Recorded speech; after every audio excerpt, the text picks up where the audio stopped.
मैंने आज ये तो देख लिया, अगर आपके पास पैसा हो तो आप एफआईआर भी बदल सकते हो, और इस चीज़ को प्रूव करूंगा। पर उससे पहले लड़ाई किस बारे में हुई, क्यों हुई, हम इस बारे में बात नहीं करेंगे। मैं सीधा पॉइंट पे बढ़ता हूँ। एलविश ने जो लोकेशन दी थी वो उसके घर की लोकेशन थी, या फिर किसी के तो घर की लोकेशन थी। और मेरा इंस्टिंक्ट बोला कि मुझे उसे अपने लोकेशन में बुलाना चाहिए, जो एक पब्लिक लोकेशन हो। अब मेरे को यही था भाई कि जो भी गलतफहमी है डिबेट से सॉल्व करो। अगर आपको लगता है आप सही हो तो आप डिबेट करो, मेरे को लगता है मैं सही हूँ, मैं डिबेट करूंगा। तो कुल मिला के शब्दों से ही जीतना था इस चीज को। और मैंने पूरी तैयारी की थी। मैंने वहाँ पे सोफा वोफा सब लगाया था कि जब एलविश भाई आएंगे तो वहाँ बगल में बैठेंगे, ये वो फलाना ठिकाना। लेकिन जैसे ही वो आए, एक तो अटैक करना शुरू कर दिया, ऊपर से बहुत सारे बंदों के साथ आए। ऊपर से ये भी नहीं था कि वन ऑन वन फाइट हो, उसके साथ उसके कुछ बंदे थे, वो भी मदद कर रहे थे उसकी। इस तरीके से मदद कर रहे थे कि मैं कुछ कर ही नहीं पा रहा था, क्योंकि मेरे को दो तीन लोगों ने पकड़ लिया था अगल बगल से। अब जब लड़ाई हुई, लड़ाई के बीच में ही एलविश ने मेरे को लगभग ये अपने घुटनों से नाक पे मारा, कई बार हाथों से मेरे सिर्फ मुंह पे मारा। और जब मारा उसके बाद उसने बगल से एक फ़ोन भी उठाया जो दूसरे एंगल पे रिकॉर्डेड है, और फ़ोन से मेरे स्पाइन पे मारा। और आप सभी को पता है, अगर स्पाइन पे गलती से भी स्पाइन टूटता है तो आप ज़िंदगी भर के लिए लावारिस हो सकते हो, अपाहिज हो सकते हो। तो उसके बावजूद उसने मारा मारा। और उसके बाद उसने क्या किया, जान से मारने की धमकी भी दे दी। अब जान से मारने की धमकी एक दो बार नहीं दी, मल्टीपल टाइम्स दी। कम से कम जितना मुझे पता है 3 बार तो दी ही थी उसने धमकी जान से मारने की। और ऑफ कैमरा भी उसने कई बार जान से मारने की धमकी दी। अब ये सब होने के बाद जब लड़ाई वड़ाई खत्म हो गई, तो उसके बाद वो वापस जा रहे थे, तो वो जो बंदे लाया था उनमें से कुछ बंदे मेरे को, मतलब होता है ना एक प्यार से धमकाने वाला सीन, कि भाई सॉरी बोल दे, क्यों ले रहा है पंगे, ये वो।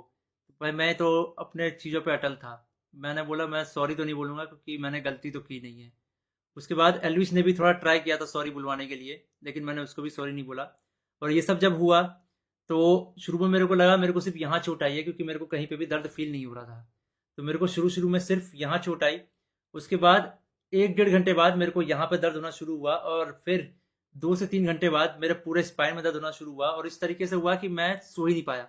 सुबह 4 बजे मैंने सोने का ट्राई किया था, मैं दोस्त के घर साकेत गया हुआ था। मैंने सोने का ट्राई किया, अनफॉर्चुनेटली मैं दर्द से सो ही नहीं पाया। उसके बाद हम जब दर्द हो रहा था तो हम गए वहाँ पे मैक्स हॉस्पिटल साकेत के, मेडिकल निकलवाने। तो उन्होंने मना कर दिया, विदाउट एफआईआर नहीं होगा। तो मेरा यही था, मेरा दिमाग शॉक में था, एफआईआर हमने की नहीं थी। फिर हमने डिसाइड किया कि दोपहर के 12 बजे के आसपास हम एफआईआर करेंगे लॉन्च, और उसके बाद मेडिकल करवा लेंगे पुलिस की मदद से ही। तो हम गए एफआईआर करने। अब जब एफआईआर करने गए, तो हमने पूरा बता दिया कि भाई ये सेक्शन लगाना है, अटेम्प्ट टू मर्डर है, साफ साफ दिख रहा है।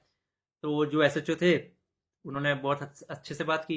उसके बाद एसएचओ अपने इंस्पेक्टर के फ़ोन में कॉल करते हैं, बोलते हैं कि पूरा इसको ना पब्लिक मत करना, गुप्त तरीके से रखना, हम लोग गुप्त तरीके से लड़ेंगे। मेरे को तभी डाउट था कि एफआईआर को दबाने की कोशिश की जाएगी। और वही हुआ। अभी मैंने एक आर्टिकल पढ़ा जिसमें एल्विश के ऊपर एक भी वो सेक्शन नहीं लगा जो मैंने एफआईआर में लिखवाई थी। अटेम्प्ट टू मर्डर का एक भी सेक्शन नहीं है उसमें। तो कुल मिला के मैं क्या समझूं, अगर आपके पास पैसा हो तो आप एफआईआर भी बदल सकते हो। मतलब हरियाणा में इस तरीके से गुंडागर्दी चल रही है कि एक बंदा आता है, मारता है, और उसके खिलाफ कोई एक्शन नहीं होता, उसको पुलिस पकड़ के लेके नहीं जाती। यहाँ पे इस बात को 24 घंटे हो चुके हैं, और वो बंदा अभी हंस रहा होगा कि उसको कोई पकड़ के नहीं ले गया, उसको फर्क ही नहीं पड़ा होगा। मैं हरियाणा के सीएम खट्टर जी से रिक्वेस्ट करना चाहूंगा कि इस गुंडे अलविश यादव को अरेस्ट करवाओ। इसका बैकग्राउंड बहुत खराब है, जिस तरीके से ये यूथ को इंस्पायर कर रहा है, वायलेंस को प्रमोट कर रहा है, उससे साफ साफ पता लग रहा है यूथ बहुत गलत वे में मोटिवेट हो रही है इससे। और ये चीज़ बहुत ही खराब है। तो खट्टर जी, मैं इंडिया के कानून पे बहुत भरोसा करता हूँ, लेकिन अगर यहाँ पे नाइंसाफ़ी हुई तो एक तरीके से बहुत सारे लोगों को ये तो समझ में आ जाएगा कि इंडिया का कानून सिर्फ गरीबों के लिए बना है, अमीरों के लिए नहीं बना है। तो मैं नहीं चाहता कि ये कानून भी, ये एफआईआर भी दब जाए। और साफ साफ पता लग रहा है दबाने की कोशिश की जा रही है इस एफआईआर को। अगर ये एफआईआर दबता है तो ये इंडिया के कानून की हार है। मैं आप लोगों से रिक्वेस्ट करूंगा, गुरुग्राम पुलिस को और खट्टर जी को इस ट्वीट में टैग करो, और उन पे उनको रिक्वेस्ट करो कि एलविश यादव को जितनी जल्दी हो सके, इस गुंडे को जितनी जल्दी हो सके अरेस्ट करा जाए।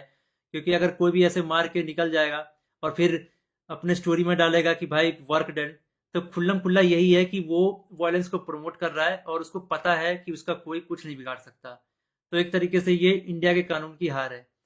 तो अभी जो मैं एफआईआर लिखवा के आया था, मुझे उसकी कॉपी भी नहीं मिली और मुझे लगता है मिलेगी भी नहीं। बोला तो वैसे सुबह मिल जाएगी, लेकिन आई डोंट थिंक सो, क्योंकि आर्टिकल में साफ साफ दिख रहा है कि एफआईआर के जो सेक्शन है वो बहुत अलग किए गए हैं।